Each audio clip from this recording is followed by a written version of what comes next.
जब हमारे देश में अंग्रेजों की हुकूमत थी, तब भगत सिंह, राजगुरु, सुखदेव को जेल हुई और उस जेल में भगत सिंह, राजगुरु, सुखदेव और उनकी टीम ने हंगर स्ट्राइक किया। 10 दिन बाद अंग्रेजों घुटनों पे आए और उनकी स्ट्राइक तुड़वाई और उनकी मांगे पूरी की गई। उनकी मांगे सिर्फ इतनी थी कि हमें अच्छा खाना, अच्छे कपड़े, कॉपी किताब और अखबार चाहिए पढ़ने के लिए, और वो बात उनकी मानी गई। और उनके साथ ही नहीं, बाकी सब कैदियों के लिए वो रूल लागू कर दिया गया कि अब से जब भी जेल में कोई भी कैदी आएगा उसको अच्छी सुविधाएं दी जाएंगी। ये होता है डेमोक्रेसी। दिल्ली में कांग्रेस की सरकार थी और शीला दीक्षित जी की सरकार दिल्ली में थी। स्टेट गवर्नमेंट भी कांग्रेस की थी और सेंट्रल गवर्नमेंट भी कांग्रेस की थी।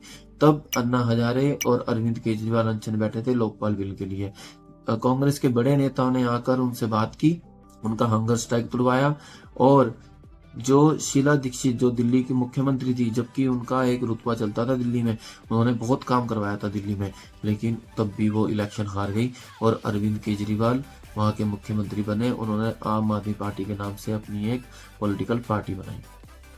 जब सोनम वांगचुक आज की डेट में लद्दाख में जब वो हंगर स्ट्राइक पे बैठे, तब उन्हें एंटी नेशनल बोलकर गोदी मीडिया ने यह तक साबित कर दिया कि जो सोरोस से फंडिंग आती है। तब सोनम वांगचुक जी को जेल में डाल दिया और उसके बाद कोर्ट ने बाइज्जत बरी कर दिया, क्योंकि उनके खिलाफ कोई सबूत नहीं मिला। आज फिर वो जंतर मंतर में हंगर स्ट्राइक बैठे हैं, सिर्फ इसलिए कि जो पेपर लीक के सरगना है धर्मेंद्र प्रधान, उनका इस्तीफा लेने के लिए वो वहां पर हंगर स्ट्राइक बैठे हैं। पिछले 18 दिनों से उनकी मरने वाली हालत हो रखी है, लेकिन फिर भी अभी तक कोई भी बीजेपी का बड़ा नेता या छोटा नेता कोई भी उनसे बात करने नहीं पहुंचा है। वहां पर किसी ने उनसे अब तक बात करने की कोशिश तक नहीं की है। यहाँ तक कि एक मैसेज तक सोशल मीडिया पे सर्कुलेट नहीं किया गया है कि हम उनसे बात करेंगे। कोई उनसे बात करने के लिए राजी नहीं है।